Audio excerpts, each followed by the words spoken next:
Hello दोस्तों, मेरा नाम पवन कुमार तिवारी है और स्वागत है आपका हमारे चैनल जी के टी में। तो दोस्तों, आज हम आपके लिए लेके एक नई वैकेंसी आए हैं जिसका नाम है इंडियन आर्मी TES 48। जी हाँ दोस्तों, इंडियन आर्मी में एक नई वैकेंसी आई है और वैकेंसी का इंट्रोडक्शन कुछ ऐसा है कि इसके लिए आपको 10+2 टेक्निकल बैकग्राउंड से पास होना पड़ेगा। इट मीन्स डैट आपने 12th फिजिक्स, केमिस्ट्री और मैथ्स से कर रखी हो। ये कोर्स आपका जो चालू होगा वो होगा जनवरी 2023 से। इम्पोर्टेंट डेट्स, कुछ इंपॉर्टेंट डेट्स जो आपको अपने दिमाग में रखनी है, जैसे कि हमारी लास्ट डेट है 21 सितंबर 3 बजे से पहले, यानी ये आप फॉर्म आपको 3 बजे से पहले 21 तारीख को भर लेना है। इस महीने की 21 तारीख को 3 बजे से पहले ये फॉर्म भर लेना है। आपको ये फॉर्म ऑनलाइन मिलेगा, यानी आपको इस फॉर्म को ऑनलाइन भरना पड़ेगा। और ये वैकेंसी स्टार्ट हुई है 22 अगस्त 2022 से, यानी ये 22 अगस्त से चालू है और इसकी लास्ट डेट 21 सितंबर है। तो अगर आप इंडियन आर्मी को ज्वाइन करना चाहते हैं तो ये आपके लिए एक सुनहरा मौका है। इस वैकेंसी को आप फिल कर सकते हैं और इंडियन आर्मी को ज्वाइन कर सकते हैं। एलिजिबिलिटी की बात करते हैं। सबसे पहली कंडीशन होनी चाहिए कि आप एक इंडियन सिटीज़न हों, और इसके अलावा अगर आप नेपाल से भी बिलोंग करते हैं तो कुछ ऐसी टर्म एंड कंडीशन है जिसके थ्रू आप इंडियन आर्मी ज्वाइन कर सकते हैं। डिटेल के लिए आपको इसकी नोटिफिकेशन में देखना पड़ेगा। सेकंड चीज़, आप मैरिड नहीं होने चाहिए, ना ही ज्वाइन करने से पहले और ना ही आप जब कोर्स को ज्वाइन करते हैं तब, यानी आप शादी नहीं कर सकते हैं जब तक आप इस कोर्स को कंप्लीट नहीं करते हैं। एज लिमिट की बात करते हैं तो इसमें जो एज रिक्वायरमेंट है वो है 16.5 साल से 19.5 साल तक। अगर आप इस एज के अंडर फॉल करते हैं तो आप डेफिनेटली इस वैकेंसी को अप्लाई कर सकते हैं। एजुकेशन की बात करते हैं दोस्तों, इसमें जो एजुकेशन मांगी गई है वो 10+2 इंटरमीडिएट मांगी गई है। इसका मतलब आपका 12th पास होना ज़रूरी है। 12th पास होने के साथ साथ आपको जो स्ट्रीम में, जिस स्ट्रीम में 12th पास होना है वो है साइंस स्ट्रीम, यानी आपके सब्जेक्ट्स में फिजिक्स, केमिस्ट्री और मैथ कंपलसरी है, यानी PCM में आपको पास होना कंपलसरी है। और जो मिनिमम मार्क्स रिक्वायर्ड है वो है 60%, यानी अगर आपने 12th में 60% मार्क्स इन सब्जेक्ट्स का टोटल करके लिए हों, यानी 60% मार्क्स आपके टोटल होने चाहिए फिजिक्स, केमिस्ट्री और मैथ को मिला के, तो आप इस वैकेंसी को अप्लाई कर सकते हैं। इसके अलावा जो सबसे इंपॉर्टेंट कंडीशन वो ये है कि आपने जेई मेंस आप जेई मेंस में अपीयर हो चुके हों। इट मीन्स डैट आपने जेई का प्रीलिम पास कर रखा हो और मेंस के लिए एलिजिबल हो, तो आप इस वैकेंसी को अप्लाई कर सकते हैं। वैकेंसीज़ की बात करते हैं तो टोटल वैकेंसी 90 है और ये सब्जेक्ट टू चेंज है। इस मीन डैट कि आपकी वैकेंसी चेंज हो सकती है, ये इंक्रीज़ भी हो सकती है, डिक्रीज़ भी हो सकती है, डिपेंड करता है कि आगे कंडीशंस कैसी हैं। हाउ टू अप्लाई, इस वैकेंसी को आप ऑनलाइन अप्लाई कर सकते हो। ऑनलाइन अप्लाई करने के लिए आपको इंडियन आर्मी की वेबसाइट पे जाना पड़ेगा, वहाँ पर आप इस वैकेंसी को सर्च करें और इसको अप्लाई कर सकते हैं। जैसे ही आप इस वैकेंसी को अप्लाई करेंगे, आप पूरा फॉर्म फिल करेंगे तो आपको एक रोल नंबर जनरेट होगा जिसको आपको नोट करना बहुत ज़रूरी है। फ्यूचर में ये रोल नंबर आपके काम आएगा।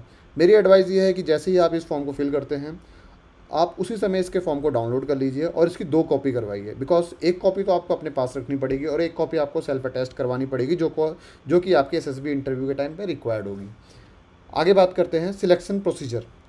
सिलेक्शन प्रोसीजर इसका कुछ ऐसा है कि एक बार आप, फर्स्ट ऑफ ऑल मैंने आपको स्टार्टिंग में ही बताया था कि आपके PCM में 60% मार्क्स होने चाहिए, तब आप इसके लिए एलिजिबल होंगे, और साथ साथ आप जेई मेंस के लिए क्वालिफाई होने चाहिए।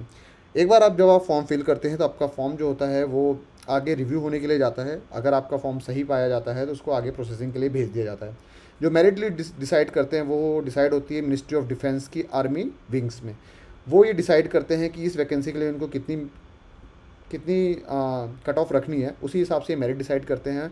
अगर आप उस मेरिट के अंदर फॉल करते हैं तो आपको डेफिनेटली ईमेल के थ्रू कॉन्टैक्ट किया जाएगा। उस ईमेल में आपको SSB की डेट अलॉट होगी। इसके अलावा आपको SSB की लोकेशन ही बताई जाएगी कि आप कहाँ पर आपको आना है SSB के लिए।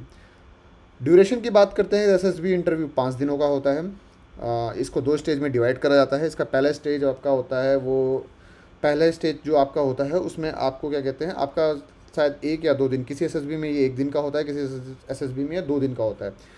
तो फर्स्ट स्टेज को क्वालिफाई करने वाला बंदा सेकंड स्टेज में, यानी SSB की सेकंड स्टेज में जाता है, जहाँ पर उसको फर्दर टेस्ट देने पड़ते हैं। बात करी जाए, जो कैंडिडेट 5 डे से SSB को पास करता है उसको फिर मेडिकल फिटनेस जो उसकी होती है वो टेस्ट करी जाती है। मेडिकली बहुत सारी चीज़ें चेक करी जाती हैं।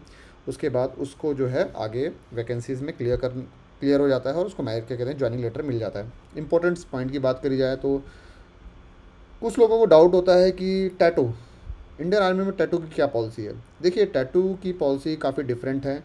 कुछ केसेस में आपका टैटूज़ अलाउ होते हैं, जैसे कि अगर आप शेड्यूल ट्राइब से बिलोंग करते हैं तो कुछ ट्राइब ऐसी होती हैं जहाँ पर टैटूज़ कंपलसरी होता है। आपके पैदा होने के साथ ही आपके शरीर के कुछ हिस्सों में टैटू बनाए जाते हैं, उस केस में आपको अलाउ कर दिया जाता है टैटू के साथ। बट अगेन ये एक ऐसा पॉइंट है जिसके बारे में अभी भी क्लियरिटी ज़्यादा नहीं है। हाँ, जो भी आपका टैटू से रिलेटेड चीज़ें होंगी वो आप इंडियन आर्मी के ऑनलाइन वेबसाइट पे जाके आप चेक कर सकते हैं, आपको डिटेल वहाँ से मिल जाएगी। चेंज ऑफ इंटरव्यू डेट्स, क्या आप इंटरव्यू डेट चेंज करा सकते हैं? जी नहीं। अगर आपका मेरिट लिस्ट में नाम आता है और आपको एसएसबी की एक डेट दी जाती है तो उस केस में आप अपनी डेट चेंज नहीं करवा सकते हैं। जो डेट आपको अलॉट होगी आपको उसी डेट पे आना ही पड़ेगा। ट्रैवलिंग अलाउंस की बात करते हैं। अगर आपने फर्स्ट टाइम इस वैकेंसी के लिए अप्लाई कर रहे हैं तो आपको ट्रैवलिंग अलाउंस डेफिनेटली मिलेगा। आपको एसी थर्ड क्लास में ट्रैवल करने के लिए जो भी आपका चार्ज होगा बोथ साइड वो आपको मिलेगा। प्लस आपने अगर कोई एक्सपेंस बस के थ्रू भी ट्रैवल करा है आपने तो वो भी आपको पूरा पैसा आपको मिल जाएगा। तो इसमें आपको कोई प्रॉब्लम नहीं होगी। आपको जस्ट एसएसबी के टाइम पे जब आपको चाहे स्टेज 1 पे आप अगर बाहर निकलते हैं या स्टेज 2 पे बाहर निकलते हैं, आपको एक सिंपल फॉर्म भरना पड़ता है और आपको उसके पैसे मिल जाते हैं। Merit will be prepare on the basis of mark obtained by the candidate at SSB interview. This is very important point. आपको ये चीज़ ध्यान रखनी पड़ेगी कि आपने पीसीएम में कितना मार्क्स लिया है।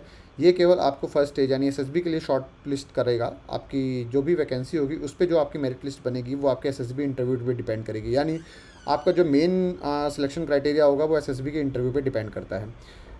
नेक्स्ट बात करते हैं एजुकेशन की। तो डेफिनेटली आपके higher education qualification, previous performance, NCC background, ये सब चीज़ें आपकी कोई हेल्प नहीं करेगी। मीन्स डैट कि आपको ट्वेल्थ में आपको अच्छी परसेंटेज मार्क्स चाहिए ताकि आप एसएसबी के लिए एलिजिबल हो जाएं। उसके बाद आपको परफॉर्म करना पड़ेगा एसएसबी में। वहाँ का इंटरव्यू आपके लिए बहुत इंपॉर्टेंट है। बात करी जाए आपके एसएसबी इंटरव्यू कहाँ कहाँ अलॉट होंगे, डेट्स कहाँ कहाँ मिलेंगी आपको, वो मिलेगी इलाहाबाद उत्तर प्रदेश में, भोपाल मध्य प्रदेश में, बेंगलुरु कर्नाटका में एंड कपूरथला पंजाब में। बेनिफिट्स की बात करते हैं। जो इसके अंदर बेनिफिट्स प्रोवाइड करा जाएगा, फर्स्ट ऑफ ऑल एक टेक्निकल इंटरव्यू। डेफिनेटली आपको यहाँ पर जो भी आप टाइम देंगे आपको उसके लिए इंजीनियरिंग डिग्री मिलेगी। ये टोटल ट्रेनिंग 5 साल की होती है जिसमें 1 साल आपको बेसिक मिलिट्री ट्रेनिंग दी जाती है और 4 साल की आपकी टेक्निकल ट्रेनिंग होती है। और जब आप इस कोर्स को क्वालिफाई करेंगे यानी आप 5 ईयर की ट्रेनिंग कंप्लीट करते हैं तो देन इन केस में आपको इंजीनियरिंग डिग्री मिलती है। वो मैकेनिकल में भी हो सकती है या किसी और रिस्पेक्टिव ब्रांच में जो भी उस टाइम पर वहाँ पर होती है। कॉस्ट ऑफ ट्रेनिंग की बात करें, सारा कॉस्ट आपका गवर्नमेंट बियर करती है। यानी आप 5 साल की आपकी टेक्निकल की पूरी ट्रेनिंग होगी, आपको बेसिक मिलिट्री की ट्रेनिंग दी जाएगी और वो सारा कॉस्ट जो होता है आपका गवर्नमेंट उठाएगी। यानी आपको एक पैसा भी नहीं खर्च करना है। और सबसे बड़ी बात यह है कि 5 साल कंप्लीट करने के बाद जब आप सर्विस में आते हैं तो आपकी जो रैंक होती है वो होती है लेफ्टिनेंट की। ये एक आपके लिए मोटिवेशन पॉइंट हो सकता है। ये स्लाइड्स मैंने इसलिए लगाई है ताकि आप थोड़ा सा मोटिवेट हो जाएं इसको देख के। जब आप कमीशन में यानी 5 साल की ट्रेनिंग कंप्लीट करते हैं तो आपकी सबसे पहले रैंक होती है लेफ्टिनेंट की होती है। उसके बाद 2 साल कंप्लीट करने के बाद आपको कैप्टन की पोस्ट मिलती है। उसके बाद 6 साल कंप्लीट होने पे आपको मेजर की मिलती है। And similarly according to your age आपकी ये जो होती है आपकी रैंक बढ़ती रहती है। कॉलोनल के बाद आपकी जो आगे जो आपकी रैंक इंप्रूवमेंट होती है वो आपकी सर्विस में जो बेसिक रिक्वायरमेंट होती है, जो कंडीशंस होती हैं आपको उसे फिल करना होता है। उसके बाद आपकी फर्दर जो है रैंक इंप्रूव होती है। रैंक के अकॉर्डिंग ही आपका पे स्केल होता है। जैसे कि आप जब लेफ्टिनेंट, आपकी जो फर्स्ट रैंक होती है वो लेफ्टिनेंट की होती है, उस केस में जो आपका पे स्केल होता है वो 56,000 से लेकर 1,77,000 होता है। ये पे स्केल डिपेंड करता है कि आपने आर्मी को किस फॉर्म में ज्वाइन करा है। बेसिकली आर्मी में केवल आप इन्फेंट्री नहीं ज्वाइन करते हैं, आर्मी में आप एज ए फ्लाइंग ऑफिसर भी ज्वाइन कर सकते हैं। आर्मी में और भी कई चीज़ें होती हैं, वो डिपेंड करता है कि आप किसको ज्वाइन करते हैं। और थैंक यू, जस्ट लाइक से अनसब्सक्राइब। ये वैकेंसी अगर आपको लगता है कि आपको इंडियन आर्मी ज्वाइन करना चाहिए, डेफिनेटली ये वैकेंसी आपके लिए है और इसे ज्वाइन करिए। Thank you.